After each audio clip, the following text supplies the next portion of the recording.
Salam aleihim bisem Yesua Hamasiah. Salam sejahtera di dalam nama Tuhan Yesus Kristus. Assalamualaikum warahmatullahi Isa Al-Masih. Saya Pendeta Henry Tandianta MPS. Kok senyum-senyum Mbak HTD ya? Judulnya begini ya, Mukalap, Tritunggal, Segitiga, Kompak, Larang Baca Wahyu. Bapak Ibu Saudara, biasanya mukalap itu sama Tritunggal sama Segitiga ya, para pengikut Tritunggal, pengikut Segitiga itu biasanya debat berhari-hari gitu. Berserial-serial, ada debat serial satu, bahas hal sepele saja sampai berhari-hari loh Saudara loh. Ya, Yesus itu menikah katanya. Wah, itu di debat sampai berhari-hari. Yesus itu bukan Tuhan berhari-hari. Biasanya mereka debat, tapi kali ini mereka kompak. Kompak apa Pak? Jangan membaca kitab Wahyu katanya. Bapak Ibu Saudara, mengapa para mukalap ya, para penyembah segitiga dan para penyembah Tritunggal ya, itu sangat ketakutan membaca kitab Wahyu? Ini alasannya ya. Ini dulu ya, Tritunggal sama Segitiga dulu ya. Tritunggal sama Segitiga itu sangat ketakutan membaca kitab Wahyu. Satu, kalau membaca kitab Wahyu ketahuan ternyata Allah itu esa, yang duduk di tahta surga itu seorang, cuman satu, yaitu Yesus. Di dalam Wahyu 4 ayat 2, Bapa nggak ada di surga. Wah, mereka ketakutan kalau membaca Wahyu 4 ayat 2, langsung pingsan dia. Ada yang terkencing-kencing, ada yang pingsan. Wahyu 4 ayat 1, pintu surga dibuka, lalu Yesus yang duduk di tata surga berkata, "Mari sini, tak kasih tahu apa yang akan terjadi." Lalu dikuasai oleh Roh, Yohanes melihat, oh ternyata yang selama ini Yesus waktu di bumi bercerita bahwa aku akan duduk di sebelah kanan yang maha kuasa.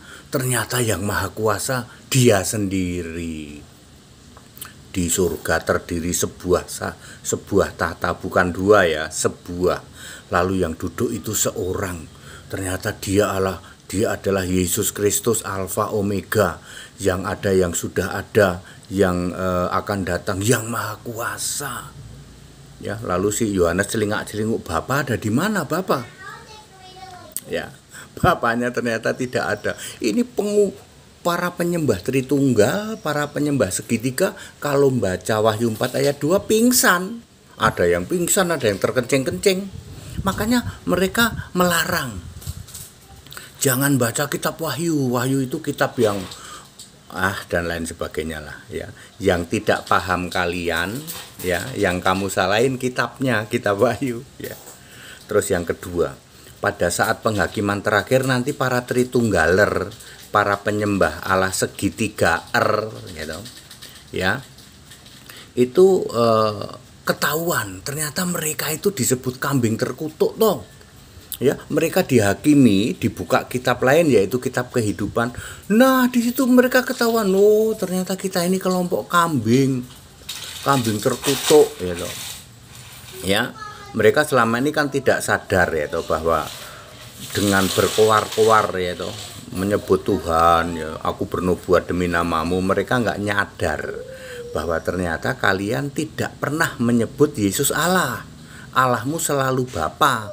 Dari kapanpun sampai kapanpun Yesus tidak pernah jadi Allah ya. Dari kapanpun sampai kapanpun yang kamu jadikan Allah itu si Bapa. Padahal faktanya 1 detik pun Bapa itu tidak pernah jadi Allah. Lalu sekarang kalian ketahuan kalau membaca kitab Wahyu, waduh, kita ini ternyata para Tritunggaler, para penyembah Allah Segitiga, ternyata kita ini termasuk kambing terkutuk. Lalu kalian jangan baca kitab Wahyu, jangan baca. Ya. Yang ketiga, mereka tahu bahwa ternyata nasib mereka kelak adalah neraka. Di dalam Wahyu 20 ayat 14 dan 15 ya. Ketika mereka dihakimi, Wahyu 13 20 ayat 13, ayat 12 dan ayat 13. Lalu ayat 14 dan 15 nasib mereka ketahuan. Wah, kita ke neraka semua. Ya, kirain kita sudah jadi orang yang setia beribadah gitu. Kusuk ya, kita itu sudah rajin ibadah. Nggak taunya semua nasib kita nanti go to hell ya. Itu setidak-tidaknya alasan itu para Tritunggaler dan para penyembah Allah segitiga yaitu melarang jemaatnya membaca kitab Wahyu ya. Jangan baca kitab Wahyu, jangankan kalian para jemaat, kami aja yang para pengajar yaitu para pendeta Romo aja bingung baca kitab Wahyu, kata mereka begitu. Itu dari sisi para Tritunggaler dan penyembah segitiga Nah, sekarang para mukalaf. Kenapa para mukalaf juga ketakutan kalau membaca kitab Wahyu? Ya, satu, alasannya adalah mereka tahu ternyata nanti yang menentukan kiamat itu Isa Al-Masih. Wahyu 20 ayat 11, dari hadapannya lenyapnya langit dan bumi. Lalu ternyata hakim adil hari kiamat itu Isa Al-Masih.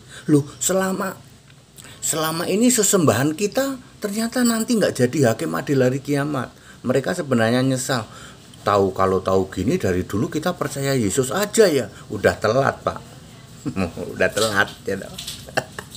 Nanti baru ketahuan ternyata hakim adil hari kiamat itu Yesus. Lah, yang kita sembah-sembah selama ini ternyata nggak jadi hakim nanti, enggak gitu. Ternyata Yesus ya. Itu yang pertama, ketakutan seperti itu ya.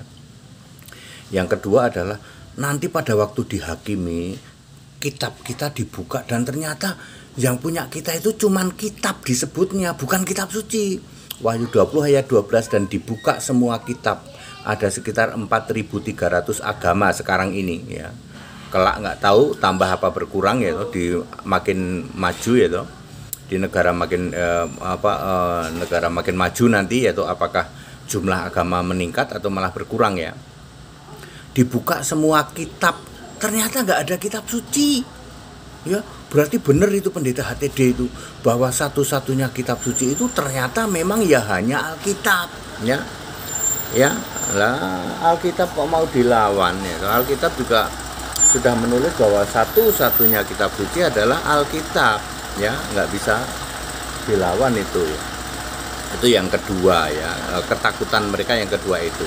Yang ketiga adalah bahwa nasib mereka, waduh ya, ternyata kita semua 4.300 agama ya, ternyata setelah dicocok-cocokkan ternyata hasilnya 100% go to hell ya.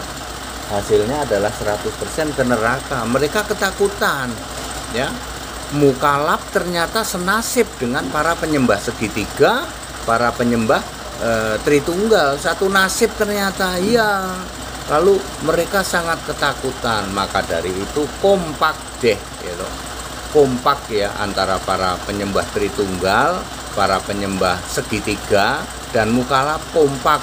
Jangan baca kitab Wahyu. Betul Bapak Ibu Saudara ya. Mukalaf mana berani baca kitab Wahyu. Mukalaf itu akan muter-muter di MMLY, Matius, Markus, Lukas, Yohanes. Para penyembah segitiga apa berani baca kitab Wahyu? Nggak berani, Pak. Terkencing-kencing nanti pingsan. Para penyembah Tritunggal, apa kamu berani baca kitab Wahyu? Nggak berani, Pak. Ketahuan nanti, Pak ya. Maka mereka kompak. Biasanya kan mereka kan debat melulu, tapi kali ini kompak. Jangan baca kitab Wahyu, nanti ketahuan semua kita. Ya Bapak Ibu Saudara, makanya kitab Wahyu itu disebut kitab Revelation, penyingkapan. Apa yang selama ini tersembunyi disingkap di kitab Wahyu. Anda kan berpikir Allah itu sebelah kiri sama sebelah kanan toh, Bapa di kiri, Yesus di kanan toh, lalu disingkap. Ternyata nggak ada itu. Ternyata Maha Kuasa itu Yesus sendiri. Ya seperti itu ya. Waduh, nanti dihakimi ternyata kita semua go to hell semua nih gitu. Ya, ternyata pendeta HTD benar. Lah iya. Alkitab mau dilawan ya. Ini nggak bisa ya. Jadi begitu Bapak Ibu Saudara, biasanya TT, segitiga dan mukalab ini debat melulu biasanya ya. Debat melulu, muter-muter di MMLY, Matius, Markus, Lukas, Yohanes. Tapi giliran kitab Wahyu kompak semua. Jangan baca kitab Wahyu, kita ketahuan semua. Ya. Itu sebabnya Bapak Ibu Saudara, saya selalu menghimbau ya kepada kalian ya dari kelompok Tritunggal, kalian dari kelompok penyembah segitiga. Kalau kalian nggak paham, tanya sama pendeta HTD. Di tempat kami ini lemah lembut, tidak ngegas, asal pakai ayat Alkitab. Kepada para mukalab ya, berkali-kali saya katakan, daripada kamu bikin gaduh ya loh, berdebat sama Tritunggal dan penyembah segitiga, sini berguru sama suhu. ya tanya sama HTD ya loh. Di tempat HTD ini lemah lembut ya loh, nggak ada ngegas ya, nggak ada ngegas ya. Anda mau tanya apa saja silakan, sini tanya sama HTD ya. Jadi jangan kok Anda malah memproteksi diri, jangan baca kitab Wahyu, ketahuan semua kita kalau baca kitab Wahyu. Nah, namanya kitab Wahyu itu disebut penyingkapan atau revelation ya. Ya, menyingkap semua yang selama ini Anda bingung, disingkap semua di kitab Wahyu. Malah nggak mau baca. Kami bingung Pak kalau baca, makanya sini belajar sama suhu. Ya. Begitu Bapak Ibu Saudara, jadi clear ya, penyembah segitiga, penyembah Tritunggal dan para mukalab kompak ya, jangan baca kitab Wahyu. Demikian ya, kita Indonesia, kita Pancasila, toleransi harus, keberagaman wajib disyukuri. That it, segala hormat kemuliaan untuk Yesus Kristus, satu-satunya Allah yang benar. Haleluya, amin.